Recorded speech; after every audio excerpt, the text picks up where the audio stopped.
Welcome back to Range Anxiety TV, and we've got a sit down today. However, one thing we don't have with us is, hey world, hey babe, big Paul. How's on?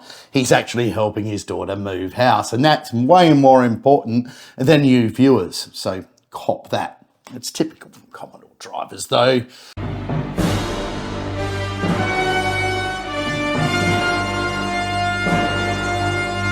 You know, but today we got something that's a bit outside of his scope anyway. We're talking about probably, possibly, or at least in my world, the most awaited car of 2024. And that is, you're going to go, the new Model 3 Performance Highland Edition Tesla.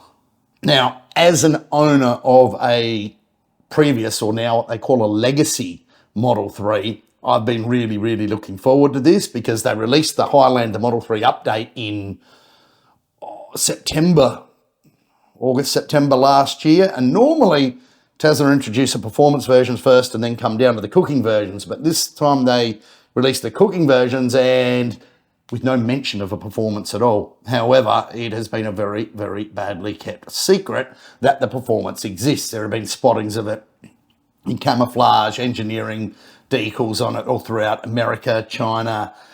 It's around. I would be surprised if there wasn't one in Australia already for testing.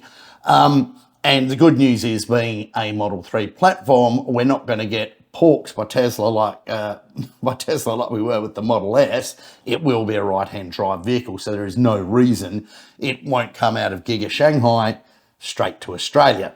So of course, with the new car comes a lot of rumours and a lot of new consternation and guesses from people. Now, since my last video on guesses with new Tesla product was so spectacularly unsuccessful with the Cybertruck, where I said I'd have a plaid driveline, and it clearly didn't. I didn't take into effect the fact they were going to use 4680 cells in it, which you can't use a plaid drivelines with. I messed that one up, but this one I'm not going to mess up because this one isn't as big of a form factor change as the Cybertruck was. This is taking the Model 3 and injecting it with more herbs. Now, the first thing, people are talking about the new Highland Model 3 Performance being tri-motor. Rubbish. It won't be tri-motor. I can tell you right now, it's dual motor. There'll be too many engineering changes to put two motors in the back rather than the one. But it is going to carry more like 460 plus kilowatts rather than 410 to 415-ish, as can be eked out of the existing car. So it is going to be much faster. How are they going to do that? I believe there will be very few changes to the existing Model 3 Performance front power unit or motor, which is an induction style. I believe that will stay pretty much the same, maybe with some small tweaks.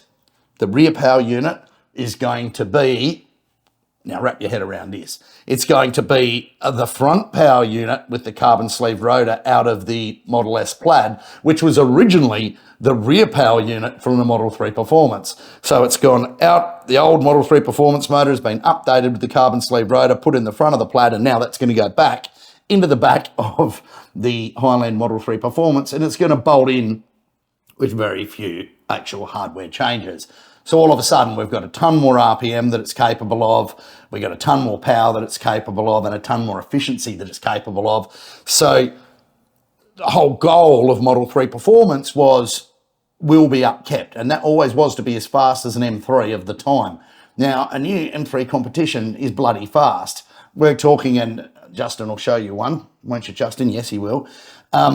You know, Motor Trend and some of the big Yank mags that are super quick and super good at the drag strip have recorded 0 to 100 in 2.7 and standing with rollout, and or 0 to 60, sorry, slightly different to 0 to 100.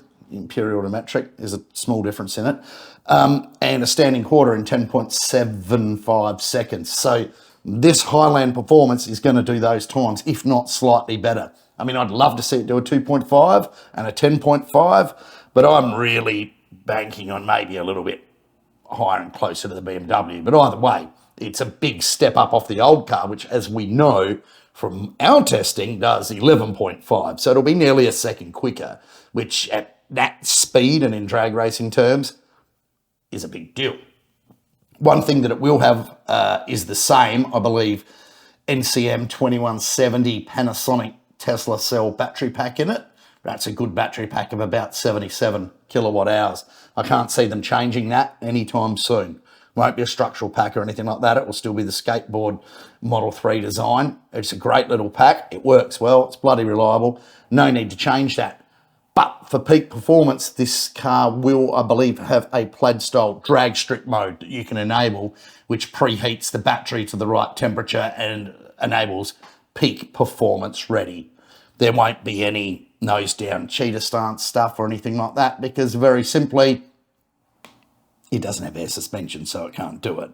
So yeah, there'll be a pretty cool drag strip mode. We'll have track mode as well, like we have in the old cars, and I'm sure they will update that a little. Thing does have bigger brakes.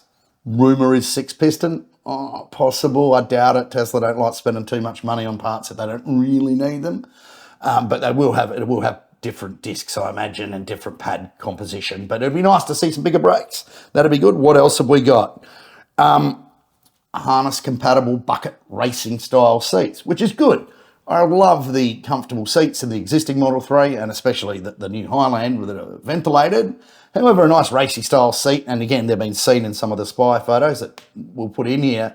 Nothing wrong with a good racy style seat. I'm right into it as well.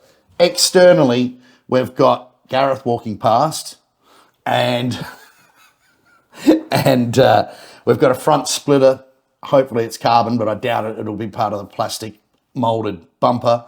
So we got more aggressive aero, the front splitter, a rear diffuser and a rear wing. So visually, and the 20-inch warp wheels rather than the existing Uber turbines or whatever they are. So it will be a little bit different to see than and that's Gareth closing the door. It'll be a little bit different to look at than the old car, which one of the biggest gripes people had is I can't tell a Model 3 performance from a Model 3, which is cool when you're doing a Q car thing at the lights, but it's not good if you're a peacock and you want to show off. So, you know, that's just what it is. The good news is you'll be able to tell the difference between the new Model 3 Performance Highland and the base model Highland now with an upgraded front splitter. Hopefully it's carbon, but I doubt it. It'll just be a different front bar design. We'll have a rear diffuser and a whole new rear wing, topped off with the red brake calipers and the new 20-inch, maybe 21s, but I think 20-inch warp wheels that are wider at the rear. So the car will now have a staggered offset and will run a 265 rear tyre, which is pretty handy for all of those people that go to the track and probably needed for its new and improved acceleration times. What effect this has on efficiency at this point, we don't know. I'm still picking a range of about 500 kilometres on the EPA cycle, which is similar to the existing car. I mean, it's not about range anymore, I don't think, even though we're range anxiety.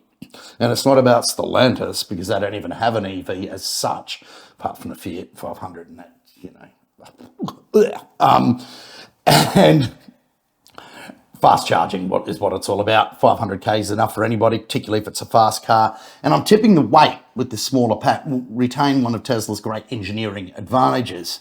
They're not a sloppy company. They don't make smallish cars like the Model 3. Well, it's nowadays a smallish car, but it would have been considered a big car 10 years ago, that weigh 2,300 kilograms like the likes of a Hyundai and Kia and do, you know what I mean? There's just something really wrong with smallish cars that weigh two and a bit ton. I'm tipping this will weigh very similar, if not a tiny bit more than the existing car at about 1860 kilos. Doesn't matter, charged or uncharged, wet or dry, because, you know, electrons don't weigh a lot. So about 1860, which will give it a 350 to 500 kilogram advantage over its peers, which, you know, that's a lot of weight. And when you're swinging the thing around a track or trying to accelerate it, it makes all the difference in the world.